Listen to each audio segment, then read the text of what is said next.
Babalik pa tayo sa nakaraan na ibinubugaw ang ating bayan bilang isang sugalan ng mga dayuhan?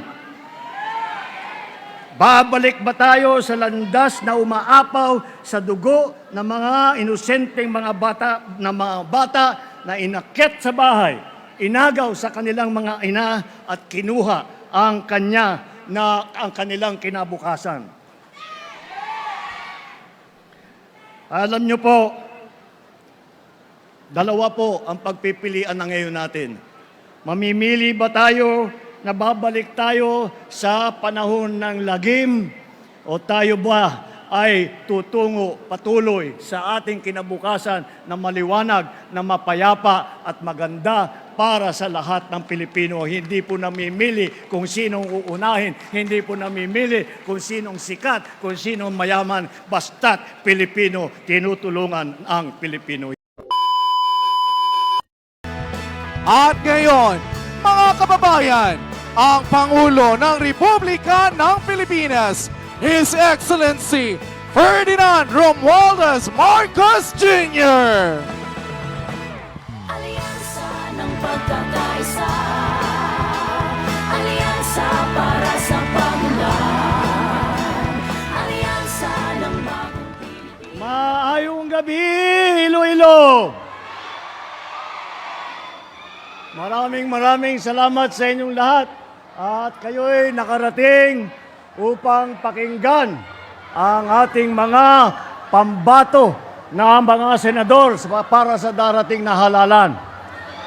Yun lang po, ay kahit na lahat ng atensyon po natin ay nakaharap dito sa ating mga magigiting na senatorial ball, ay huwag po natin kakalimutan, may halos 18,200 na iba't ibang kandidato na sa lokal, mula sa governor, sa congressman, hanggang sa sangguniang bayan.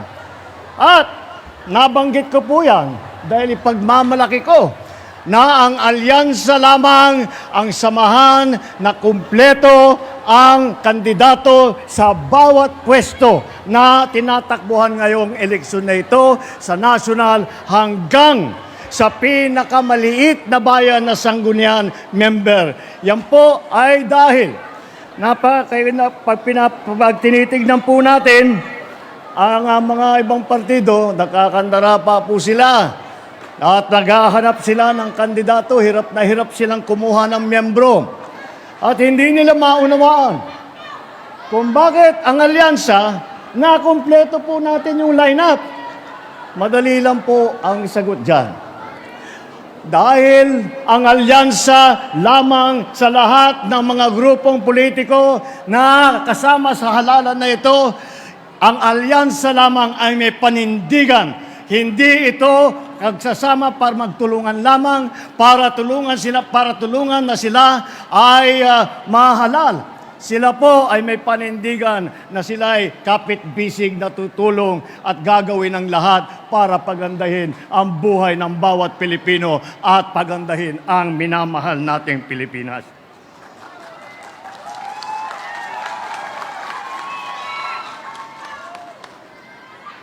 Kaya naman, malakas ang loob ko na magkampanya po sa inyo.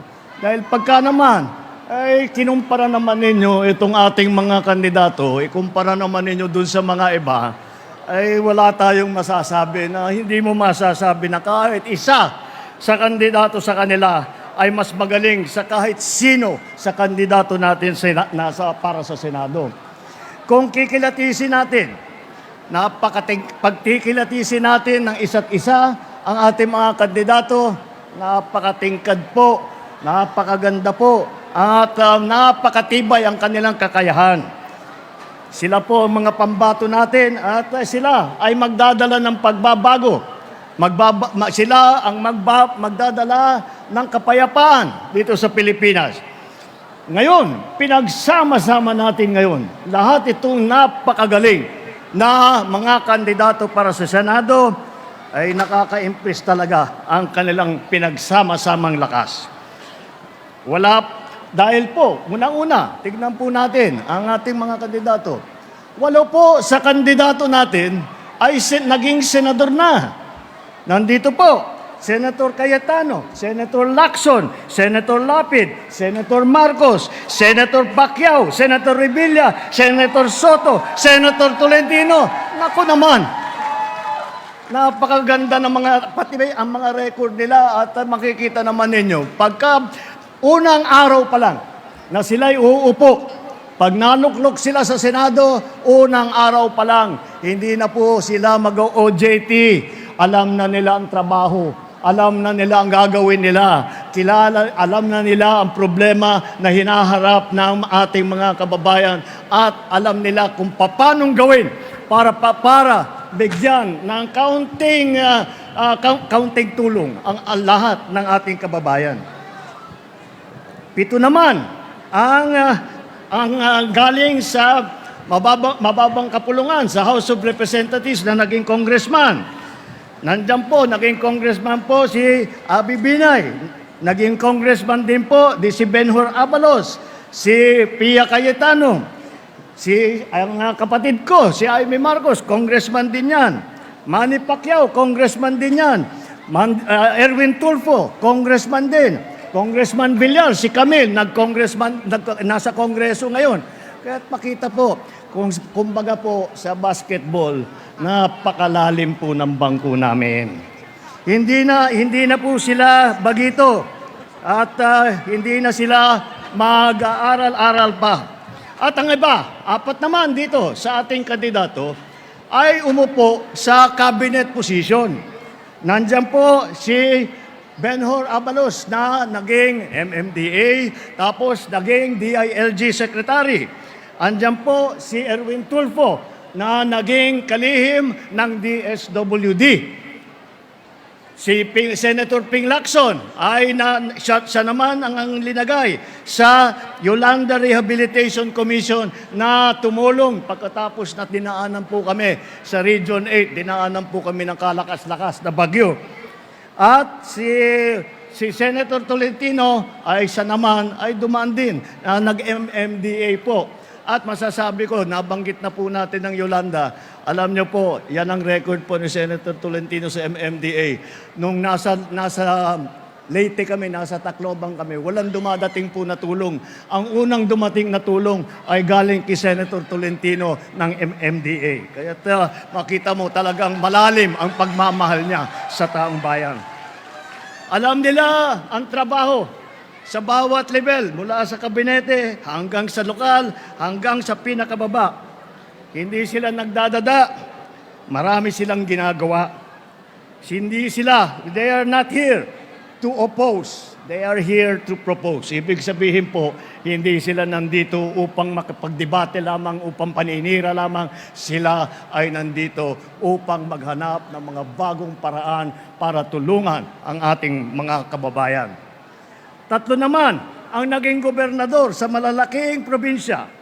Ang kapatid ko, si Amy Marcos, naging governor sa amin, sa Ilocos Norte. Si Paring Lito Lapid, naging gobernador sa Pampanga. O, naging governor. Sino yung naging governor ng Cavite? Kalaki-laki na probinsya. Governor Bong Revilla. O yan ang mga governor. Meron din po kami, mga city mayor, malalaking syudad. Mauna dyan, yung pinakamayaman na lungsod sa buong Pilipinas. Ayan, nakangiti si Mayor Abio dahil siyang namahala ng Makati. Kaya't kung pupunta po kayo sa Makati, ay nako, maraming mga pinamimigay at ang tulong na binibigay ng pamahalaan sa kanila. Libre lahat sa Makati. Yan po ang ginawa ni Mayor Abi Binay. Si Benhur Abalos, naging mayor din ng Mandaluyong. Narinig nyo naman po. Marami siyang natanggap na award, marami siyang natanggap na pagkikilala dahil sa kanyang performance bilang mayor ng Mandaluyong. At ang ating butihing Senador Tolentino ay naging mayor naman ng Tagaytay. Kaya't makita po ninyo, at isa pa, na nadaan din sa LGU. Huwag po natin nakakalimutan kung minsan hindi po natin naaalala ito. Ngunit, si Senator Tito Soto, naging vice mayor yan ng Quezon City. Kaya naman po talagang madaling masabi na handang-handa na itong grupo na ito. At hindi lamang, pag-uusapan naman ang mga issue ng ating mga kababaihan, hindi po tayo may iwanan dahil apat ang babae dito sa ating lineup. At hindi ito, alam niyo po, kilala ko silang lahat ng matagal. Palagay ko, itong ating mga babae na senador, palagay ko, mas matapang pa sa sundalo itong mga ito. Kaya makakatiyak po kayo, mga kababaihan, maririnig ang boses ninyo, ipagtatanggol ang mga karapatan ninyo ng ating mga lady senators.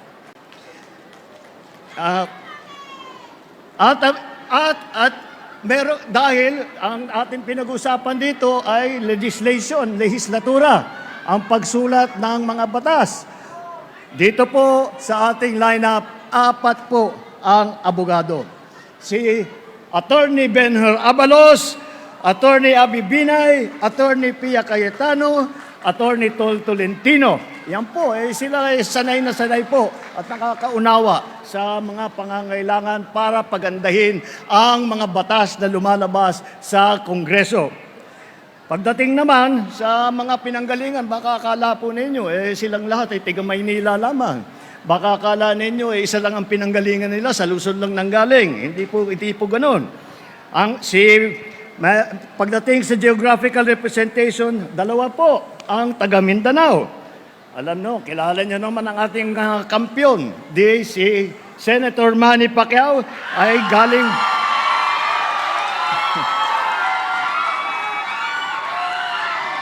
Si Senator Manny Pacquiao ay galing Bukidnon, Sarangani at saka Jensan. Si Erwin naman, lumaki sa Davao Oriental, sa Sulu. Mga probinsya kung saan nadestino ang kanyang bayaning ama. At isa pa, ang una pong Vicente Soto ay naging senador na galing naman sa Cebu. At alam naman siguro ninyo, ang nanay namin ni Amy, ang aming ina, mga 100% waray.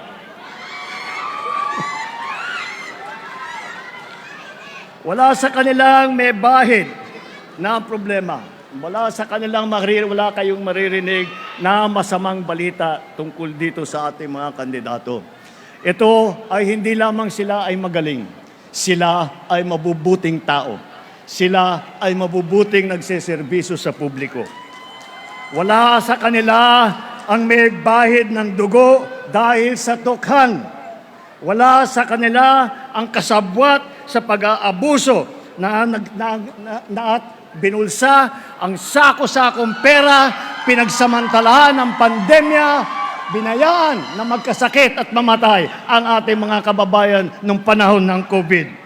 Wala sa kanila ang nagsisip-sip po sa China na yung iba pumapalak pa na tuwan-tuwa na pagka binobomba po ng tubig ang ating mga Coast Guard, kapag hinaharang ang ating mangingisda at ninanakaw sa kanila ang kanilang huli. Kaya po, makikita po natin na malinis po ang record nila. Malinis po ang kanilang ginagawa, malinis po ang kanila naging trabaho. Kaya po,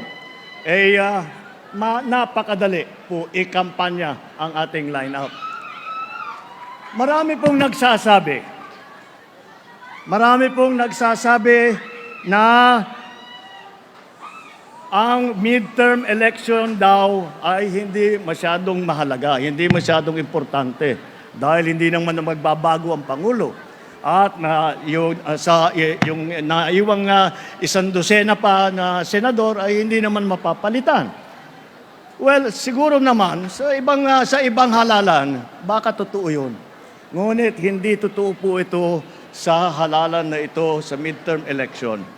Dahil ang pagpili ninyo, ang iboboto ninyo ay ang magsisilbi ng gabay kung ano ang tutunguhan ng ating bansa. Babalik ba tayo sa nakaraan na ibinubugaw ang ating bayan bilang isang sugalan ng mga dayuhan? Babalik ba tayo sa landas na umaapaw sa dugo ng mga inosenteng mga bata na inakyat sa bahay, inagaw sa kanilang mga ina at kinuha ang kanilang kinabukasan? Alam niyo po, dalawa po ang pagpipilian na ngayon natin. Mamimili ba tayo na babalik tayo sa panahon ng lagim o tayo ba ay tutungo patuloy sa ating kinabukasan na maliwanag, na mapayapa at maganda para sa lahat ng Pilipino? Hindi po namimili kung sinong uunahin, hindi po namimili kung sinong sikat, kung sinong mayaman, basta't Pilipino, tinutulungan ang Pilipino. Yan po ang panindigan po ng alyansa. Kaya't po pagdating ng Mayo, isipin po ninyo na ang bawat boto ninyo ang magbibigay sa atin ng magandang kinabukasan. Ang kinabukasan na ating lahat na ilayunin natin na mapaganda ang buhay ng bawat Pilipino, mapaganda ang ating minamahal na bansang Pilipinas. At ang pag-asa lang po natin ay ang ating mga kandidato. Kaya't mabuhay ang alyansa! Mabuhay po kayo! Maraming salamat po! Maayong gabi!